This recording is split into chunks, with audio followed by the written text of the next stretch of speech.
Bismillahir Rahman.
Harboring resentments, consider forgiveness as a way to rid your heart of hatred. Prophet Muhammad ﷺ practiced forgiveness even in extremely difficult situations. The people of the Quraysh rebuked him, mocked him, beat him, and mistreated him. They tried to kill him, and when they fled to Medina, waged many wars against him. However, when he entered Mecca victorious with an army of 10,000 people, he did not take revenge on anyone. He forgave everyone, even his deadliest enemy, Abu Sufyan, who had fought many battles against him and was one of those responsible for the death of his uncle Hamza ibn Abdul Muttalib, radiyallahu an, was forgiven, as was anyone who stayed in his house. He always repelled evil with good, because, according to him, an antidote was better than poison. He overcame people's ignorance with his knowledge of Islam and people's folly and wickedness with his kindness and forgiveness. With his forgiveness, he freed people from the bondage of sin and crime. Then we are told that our religion is violent, oppressive, and full of lies. Verily, it is not the eyes that are blind, but it is the hearts in their breasts that are blind.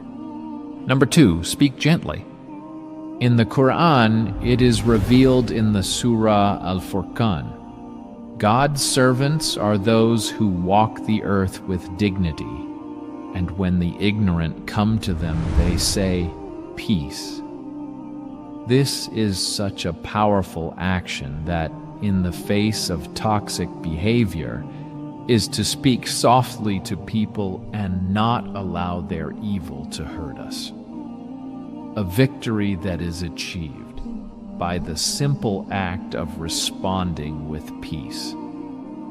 When we face difficult situations or toxic people, responding with kindness and peace can be seen as an act of jihad al-nafs, the struggle against the soul. It may require great inner strength, but the Quran and the teachings of the Prophet encourage us to pursue the path of patience and forgiveness. Kindness is a universal language that can open doors to peace of soul. Think of the spreading of peace as an act of worship, a way of demonstrating submission to Allah and following the example of the Prophet Muhammad sallallahu alaihi wasallam. Imagine a situation where you are subjected to constant humiliation, tired of enduring, and you respond with vulgarity and insults. The situation would worsen and the atmosphere would become toxic. Your relationships would be affected, and your aggressive behavior would eventually undermine your reputation by making you look guilty as well. What you should do instead is to respond calmly and courteously, avoiding falling into the game of insulting words. Over time, people around you will notice your magnificent character. Abu Abdullah al-Jadali radiyallahu anhu one day asked Aisha radiyallahu anha about the character of the Messenger of Allah sallallahu alaihi wasallam. She replied, "He was not obscene. He did not utter obscenities. He did not shout in the markets. He did not reciprocate evil with evil. Rather, he forgave and pardoned." Sahih at-Tirmidhi, 2016. Number 3. Remain silent. The teaching to remain silent is a wisdom that goes beyond the simple act of not speaking. It is a protective barrier that helps us avoid evil and preserve our conduct.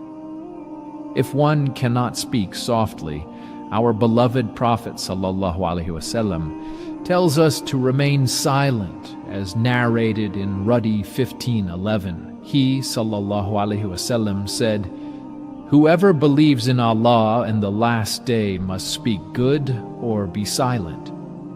If we are unable to express ourselves with kindness and respect, it is preferable to remain silent. This is not only practical advice to avoid conflict, but is also a form of worship, as it shows our commitment to improving ourselves.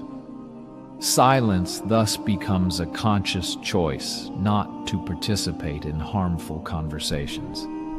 One should speak only when necessary, keep time to reason over the words, and have what is said clearly in mind. Remaining silent also teaches us to listen.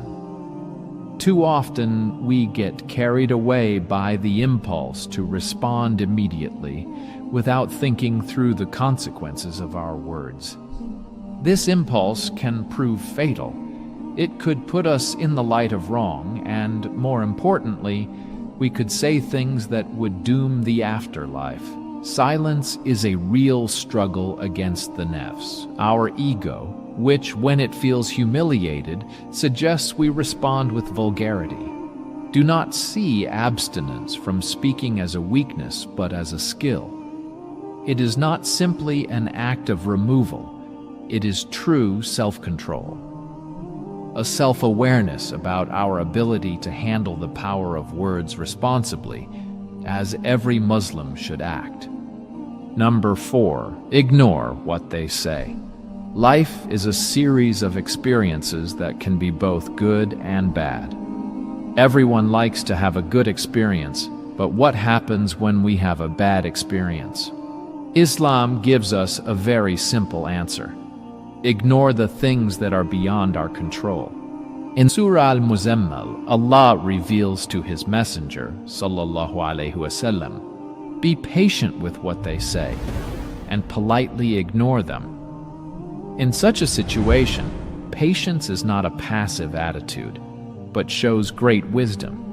When you maintain patience, you save time and energy. Being patient in a difficult situation means that if you perceive that the other person is not in a good mood, you should adopt the principle of avoidance, give them an evasive answer, and then go about your business. Only if you perceive that the person is listening to you seriously should you expose your point of view to him or her. This principle is very important in social life. In society, there is a collection of different people that we have no control over. This means that society goes in the opposite direction of Muslim values. You cannot be all things to all people. You will rarely succeed, so learn to control the few things you can and ignore what does not belong to you. This is a sign of maturity, a sign of character growth. The mature person remains balanced even in situations that he cannot change. If it is possible to change the situation, one tries to do so, but if it is not possible, one waits patiently and seeks Allah's help. This principle is important not only in society, but also in the family. There are always occasions when you feel that you cannot convince other family members of your ideas. It is then that one must follow this attitude. Ignoring them with kindness means positively dealing with them. If the questions you are asked are argumentative, answer them indirectly or simply walk away until they change the subject. Number 5. Avoid them. If a person is truly toxic, it may be necessary to distance ourselves from them, not only to protect our mental health, but also to avoid participating in their negative behaviors and influencing our faith. Regardless, we should always remember that as Muslims, our love and respect for others should remain strong, regardless of the circumstances. Do what you feel is the best way to let them go. Avoid them. Do not respond to their criticism.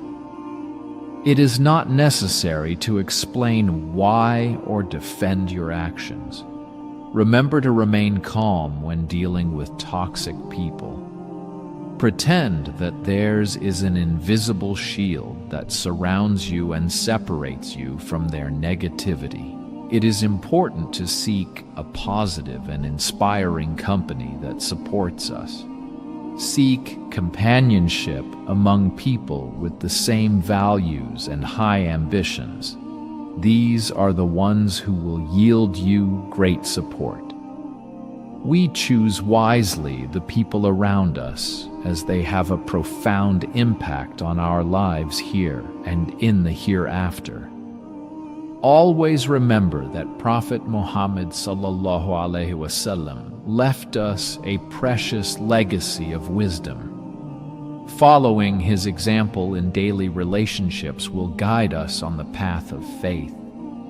Seeking friendships that nurture our well-being is an important part of our spiritual journey. Continue to reflect on the teachings of the Prophet ﷺ, and one day you will be able to see a better person in yourself. Number 6, forgive them. As Muslims, we must realize the immense amount of sins we have committed, and one of the ways to atone for these sins is to forgive others. Although this is a difficult thing to do, let us remember that Allah is the Almighty, and we must ingrain in ourselves the virtue of forgiveness in order to obtain His pleasure. The Prophet ﷺ said, "Do not hold grudges against one another. It is not lawful for a Muslim to avoid talking to his brother for more than 3 days." Al-Bukhari and Muslim.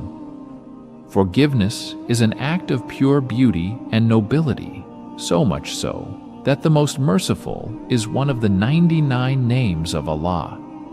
When we forgive others, we demonstrate our ability to overcome the evil suffered and embrace compassion and mercy. Life is permeated by humane interactions, and inevitably we are subject to disagreements and conflicts. However, forgiveness is a way to resolve problems. We always remember that forgiveness is not just a favor we do for others, but an act of liberation for ourselves. When we forgive, we ease the burden of resentment and allow the light of mercy to flow into our lives. However, there are times when forgiveness is not possible. In this exceptional case, all that is left is to walk away, leave the incident behind and forget about it to take the burden off ourselves. Comment Alhamdulillah if you have reached this point in the video. Never stop seeking Islamic knowledge. May Allah reward you. Ma'as salama.